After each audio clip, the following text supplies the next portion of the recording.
జై తెలంగాణ. ముందుగా ఏదైతే తెలంగాణ జాగృతి పార్టీగా ఆవిర్భవించబోతుందో నిజంగా కూడా ఇది ఒక సంతోషకరమైన విషయం. తెలంగాణలో అంతా కూడా పండగ వాతావరణం నెలకొంది. మా జాగృతియే కాదు, తెలంగాణ మొత్తం కూడా పండగ వాతావరణం నెలకొంది. దాదాపుగా చాలా మంది జిల్లాల నుండి కూడా తరలి వస్తున్నారు ఈ రోజు కవితక్క గారిని కలవడానికి.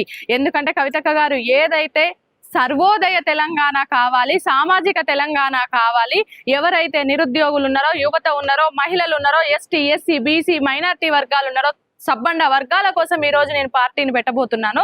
కాబట్టి తప్పకుండా మీరు అందరూ కూడా ఈ పార్టీలోకి మీ అందరికీ స్వాగతం అని కవితక్క గారు ఎప్పుడైతే చెప్పినరో అప్పటి నుండి కూడా వివిధ జిల్లాల నుండి మహిళలు కానివ్వండి, యువత కానివ్వండి, నిరుద్యోగులు కానివ్వండి, అన్ని వర్గాలకు చెందిన ప్రజలు తెలంగాణ జాగృతి కార్యాలయానికి వెళ్తున్నారు, జాగృతిలో జాయిన్ అవుతున్నారు.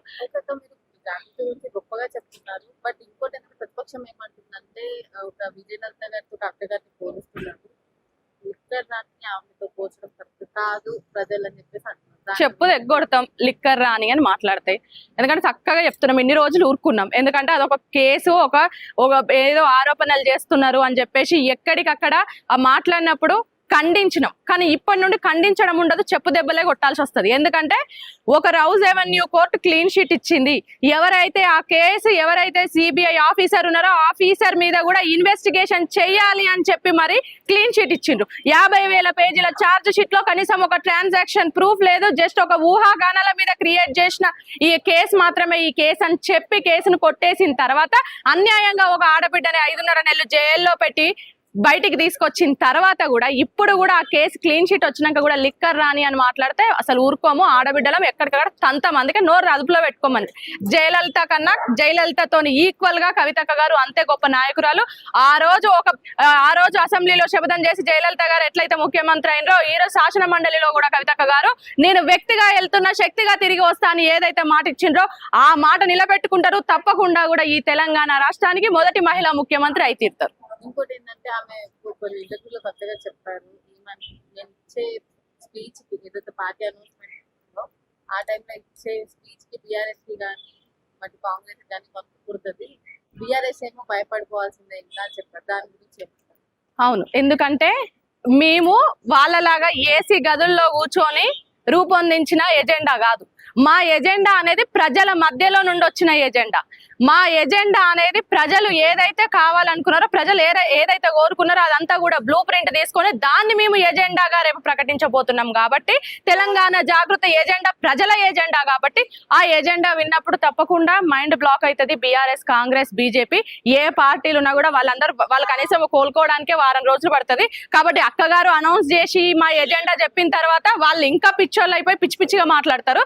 కానీ అన్నిటికీ తెలంగాణ ప్రజలు సమాధానం చెప్తారు.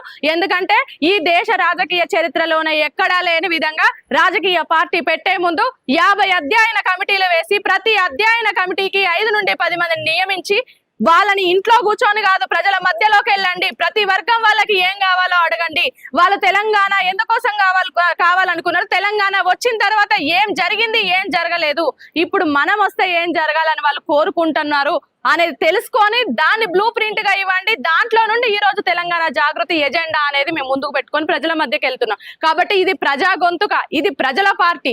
వాళ్ళు ఏది అనుకుంటారో ప్రజల నుండి వచ్చే నిర్ణయాలే మా నిర్ణయాలు. కాబట్టి ఆ 3 పార్టీలకు కూడా ముచ్చెమటలు పుట్టిస్తాం డెఫినెట్ గా. ఇంకోటి కవిత గారి పబ్లిక్ మేము ఎందుకు ఆమె నమ్మాలి అని చెప్పేసి కాంగ్రెస్ నాయకులను అడుగుతున్నారు. కాంగ్రెస్ నాయకులు ఏమంటున్నారంటే మీరు నమ్మాల్సిన పని లేదు, నెక్స్ట్ వచ్చేది మేమే అని చెప్పేసి ప్రజలకు చెప్తున్నారు. దాని గురించి వాళ్ళు ఆల్రెడీ మునిగిపోతున్న నావా, వాళ్ళ పని అయిపోయింది. కాంగ్రెస్ ని ఏదో ఇప్పుడు అధికారంలో అక్కడ ఇక్కడ కొన్ని చేసి గెలుస్తున్నారే తప్ప కాంగ్రెస్ నెక్స్ట్ టైం అసలు స్కోపే లేదు. కాంగ్రెస్ ఆల్రెడీ నెక్స్ట్ ఎలక్షన్స్ కి ఆల్రెడీ మునిగిపోతున్న నావా నెక్స్ట్ టైం కి కనిపించదు. నెక్స్ట్ ఉన్నది జాగృతి. ఒక ఆడబిడ్డ ఇన్ని రోజులు వీళ్ళు పురుషులు పెట్టే పార్టీలను చూసినాం మనం, వాళ్ళు రాజకీయం చేస్తే చూసినాం, వాళ్ళు ఈ రాష్ట్రాన్ని వెళ్తే చూసినాం. ఒక ఆడబిడ్డ, ఒక తెలంగాణ ఆడబిడ్డ ఇంటి బాగును కోరుకుంటది. అదే ఆడబిడ్డ పార్టీ పెట్టినప్పుడు ఈ రాష్ట్ర బాగును కోరుకుంటది. కాబట్టి ఒక ఆడబిడ్డగా ముద్ర వేయించుకున్న కవితక్క గారు పెట్టబోయే పార్టీకి తప్పకుండా తెలంగాణ ప్రజలు బ్రహ్మరథం పడతారు. మహిళలు కూడా బ్రహ్మాండంగా, మహిళలకి ఇన్ని రోజులు మహిళలకు ఎక్కడైతే సమన్వయం లేకుండా, సమానత్వం లేకుండా, అవకాశాలు లేకుండా ఎవరైతే నిరుత్సాహపడ్డ మహిళలు ఎవరైతే ఉన్నారో ఈ రోజు తెలంగాణ జాగృతికి వాళ్ళందరూ వస్తున్నారు. కాబట్టి రేపు మహిళలు ఎక్కువైపోతారు. పరిపాలించే వాళ్ళల్లో మా నాయకురాలు మహిళ అవుతుంది, పరిపాలించే వాళ్ళు కూడా మహిళలు ఎక్కువగా ఉంటారు. కాబట్టి ఈ రాష్ట్రం కూడా తప్పకుండా నెంబర్ 1 గా ఉంటది. అన్ని వర్గాల్లో ఒక తల్లికి తెలుస్తుంది బిడ్డ బాధ ఏందో. కాబట్టి ఒక